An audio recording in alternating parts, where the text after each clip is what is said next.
Good morning student. आज का अपना टॉपिक है क्लास 8 चैप्टर 11। हमने लास्ट वीडियो में चैप्टर 11 का एक्सरसाइज 11.1 और 11.2 से रिलेटेड टॉपिक हमने सॉल्व करा था। आज जो 11.3 हम पढ़ने वाले हैं उसमें है surface area and volume. Surface area and volume, सबसे पहली बात कि surface area and volume, area तो चलो हमने पहले भी पढ़ा है, लेकिन वॉल्यूम हमेशा 3 डायमेंशनल फिगर में ही होता है, 2 डायमेंशनल में नहीं। अभी 2 डायमेंशनल क्या है, 3 डायमेंशनल क्या है समझो। जैसे कि मैंने एक सर्कल बनाया, सर्कल हम आगे से सामने से देख सकते हैं, क्या इसे पीछे से देख सकते हैं क्या? अगर आप बोलोगे कट सर इसको कट कर दे तो पीछे से देख सकते हैं अपन, तो भाव देख तो सकते हो, लेकिन वो कट करने का एक्सेप्शन होता है, लेकिन हम इसे पीछे से नहीं देख सकते। लेकिन ये क्या है, इसको हमेशा कहते हैं 2 डायमेंशनल फिगर। 2 डायमेंशनल फिगर ये कोई ऑब्जेक्ट नहीं है, कोई ऐसा ऑब्जेक्ट है जो सर्कुलर हो, है क्या कोई ध्यान में? आप बोलोगे सर वाटर बॉटल का कैप या फिर कुछ भी आप बोल सकते हो, वो सारे के सारे सिलेंड्रिकल है। अब मान के चलो मैंने लिख रहा, यहां पे बात करेंगे हम 3 डायमेंशनल फिगर की बात करेंगे। 3 डायमेंशनल में भी हम कौन कौन से टॉपिक की बात करेंगे? क्यूब और क्यूबाइड की आज बात करेंगे। क्यूब ध्यान से देखना, क्यूब क्या होता है अभी एक बार समझने की, सिर्फ और सिर्फ आपको समझने की जरूरत है। ये क्या है? 2 डायमेंशनल फिगर, इसमें लेंथ ब्रेथ के साइड साथ साथ हाइट भी गिवन होता है, तो इसलिए इसे क्या कहते हैं? 3 डायमेंशनल फिगर, क्योंकि इसे छू सकते हैं। जैसे कि हमने एक डस्टर ले लिया, डस्टर क्या है? एक 3 डायमेंशनल फिगर है, इसकी एक लेंथ है, ब्रेथ है और एक हाइट भी है, इसे छू सकते हैं, पटक सकते हैं, रख सकते हैं, है ना? ये 2 डायमेंशनल। ध्यान से देखना, अब मैं बात करता हूं, इसे कहते हैं वर्टेक्स। इसे क्या कहते हैं? वर्टेक्स, यानी कि कोने कितने, वर्टेक्स को, कोने को क्या कहते हैं? वर्टेक्स। जैसे कि आपका रूम का हर एक कोना हो गया, उसे क्या कहते हैं? वर्टेक्स। तो ये वर्टेक्स कितने होते हैं, तो वो ध्यान से देखो, 1 2 3 4 5 6 7 8। तो वर्टेक्स की कितनी होती है, कितने वर्टेक्स होते हैं? 8। अब मैं बात करूंगा, ये जो अपने पास साइड दे रखा है, इसे 3 डायमेंशनल फिगर में इसे कहते हैं 8। क्या कहते हैं? 8। ये कितने होते, ध्यान से देखो, 1 2 3 4 5 6 7 8 9 10 11 12। कितने होते हैं? 12, राइट। और ये जो अपने पास ये जो फ्रंट फेस है, जो स्क्वायर साइज में दिख रहा है, उसे कहते हैं अपन फेस। फेस कितने होते हैं? 6। 1 2 3 4 5 6। एक रूम है आपके पास, रूम में आप काउंट कर सकते हो, 1 2 3 4 5 और 6। इसे क्या कहते हैं? फेस कहते हैं, ठीक है। ये फेस हो गया। ये जो इसका जो हर एक फेस है वो होता है square in shape, square in shape होता है, यानी कि हर एक शेप कैसा है, तो होता है इसका स्क्वायर। स्क्वायर मींस, अगर मैंने बोला कि हर एक शेप इसका स्क्वायर का होता है, तो इसका मतलब ये साइड अगर ए है तो ये भी कितना होगा? ए। ये भी क्या होगा? ए, यानी कि सारे साइड क्या होंगे? ए। तो अब ध्यान दो, अब आपके पास 3 फॉर्मूले आते हैं। इसके कितने फॉर्मूले आते हैं? 3। एक होता है TSA, जिसे हम टोटल सरफेस एरिया कहते हैं। टोटल सरफेस एरिया क्या कहते हैं? Total surface area. Total surface area, तो सरफेस का दूसरा नाम ही क्या होता है? फेस। क्या होता है? फेस। यानी कि टोटल फेस का एरिया अपने को फाइंड करना है। तो सबसे पहली बात कि यहां पे फेस कितने हैं, तो सर 6 1 2 3 4 5 6, तो हमने लिख दिया यहां पे 6। अच्छा, टोटल फेस तो अपने पास 6 हो गया, टोटल सरफेस तो फिक्स हो गया। अच्छा, इसका एरिया क्या होगा? एरिया तो सर, एरिया तो ये स्क्वायर इन शेप है, तो स्क्वायर का एरिया क्या होता है? ए स्क्वायर। तो सर ए स्क्वायर लिख दो, तो आगे आंसर 6a स्क्वायर ही इसका क्या होता है? आंसर, ठीक है। अब आता है एक CSA, कर्व सर, जिसको हम कहते हैं कर्व सरफेस एरिया। इसे लिटरल सरफेस एरिया भी कहते हैं। इसे क्या कहते हैं? लिटरल सरफेस एरिया भी कहते हैं, LSA, literal surface area.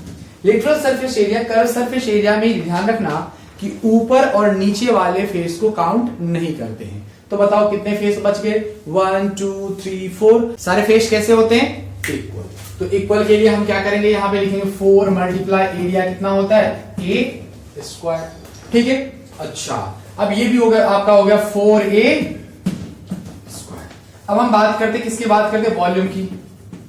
Volume का मतलब होता है, हिंदी में कहते हैं आयतन, और वॉल्यूम मतलब हम इंग्लिश में बोले तो कैपेसिटी कह सकते हैं। जैसे कि एक वाटर बोतल है, वाटर बोतल में कितना पानी आप डाल सकते हो, तो वो कैपेसिटी डिपेंड करता है। जैसे कि मान के चलो ये भी एक बोतल है, इसमें आप कितना पानी डाल सकते हो। अगर एक बात बताओ कि यहां से अगर मैंने पानी डाला तो सबसे पहले वो किस एरिया को कवर करेगा, नीचे फैलेगा।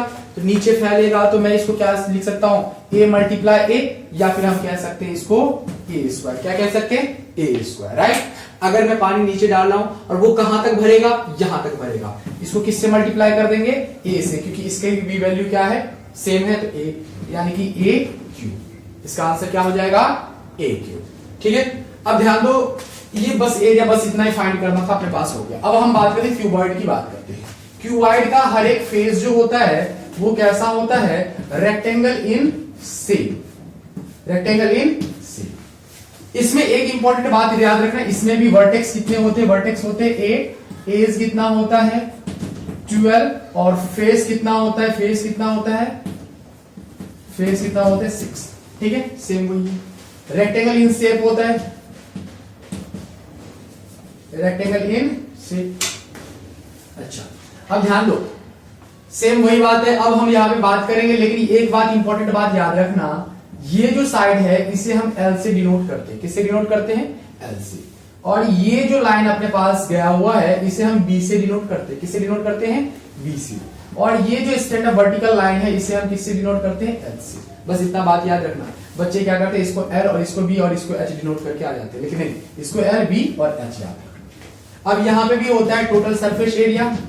Total surface area is equal to क्या होता है, यहां पे ध्यान देना, हमने आपसे कहा कि टोटल इसका भी, लेकिन क्यूब और क्यूबॉइड में एक डिफरेंस है कि जैसे कि मान के चलो अपने पास ये वाली दीवार है, तो जस्ट इसका अपोजिट जो दीवार होगा वो क्या होगा, इसका सेम एरिया होगा। ये वाली दीवार और ये वाली दीवार का सेम एरिया होगा, ऊपर और नीचे सेम होगा। तो ध्यान रखना, इसका फेस क्या होगा, इसका एरिया अगर फाइंड करना हो तो हम क्या लिखेंगे, एक बार यहां से, फिर मैंने L, B और H। अगर इसका एरिया फाइंड करना है तो मैं क्या करूंगा, L इंटू H, तो मैंने लिखा L इंटू H। सेम ऐसा अपोजिट साइड भी होगा, तो हमने उसको किससे मल्टीप्लाई कर दिया, 2 से, फिर प्लस इधर का एरिया फाइंड करना हो तो B इंटू H लिखूंगा मैं, B इंटू H। सेम ऐसा एरिया इधर भी होगा, तो मैं इसको 2 से मल्टीप्लाई कर दूं।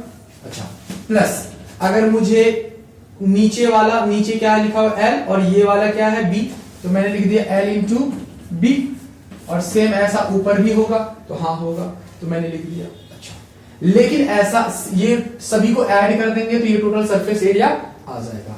लेकिन ऐसा फॉर्मूला आपके बुक में नहीं है। फॉर्मूला कैसा है, इस सब में कॉमन क्या है, तो सर 2 कॉमन है, तो 2 कॉमन ले लो। L आपके पास फॉर्मूला होगा, यहाँ पे B आएगा, क्या भी, ठीक है। अच्छा, सही है।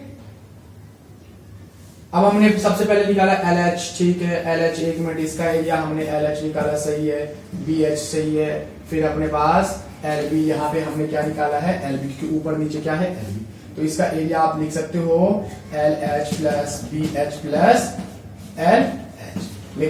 लेकिन आपके पास LB, लेकिन आपके पास ऐसा फॉर्मूला नहीं है, आपके पास फॉर्मूला है LB plus BH plus H, ये फॉर्मूला है L into 2 into LB plus BH plus H। पहले तो मैंने इसको फॉर्म आपको बताया कि कैसे आया, फिर मैंने इसको इसमें 2 कॉमन ले लिया, फिर इसको एक सीरीज में मैंने लिख दिया। फिर वैसे CSA की अगर बात करें तो CSA ध्यान रखना, मैंने बोला कि टॉप और नीचे छोड़ दो, टॉप और नीचे छोड़ना है आप लोग को। अगर मैं ऊपर और नीचे छोड़ दूं तो क्या बच जाएगा, ये वाला एरिया, ये वाला एरिया, ये वाला एरिया और उस साइड वाला एरिया।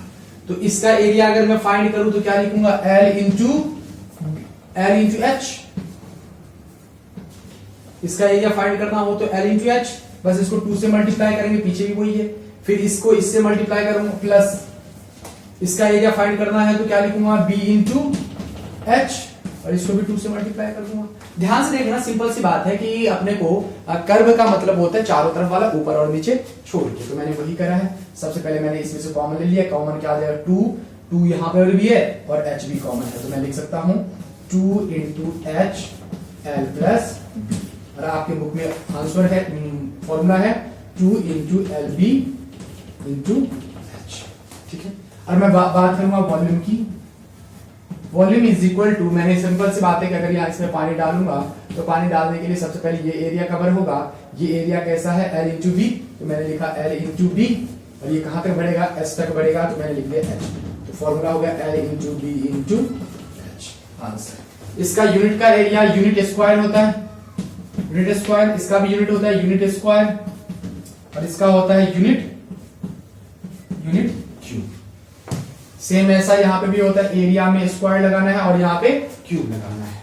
ठीक है, इसका शॉर्ट फॉर्म बताता हूं, सीएसए और वॉल्यूम का फॉर्मूला, सीएसए और वॉल्यूम का formula, CSA is equal to होता है area of base multiply height, और वॉल्यूम इज इक्वल टू होता है, सॉरी एरिया नहीं, यहां पे होगा पेरीमीटर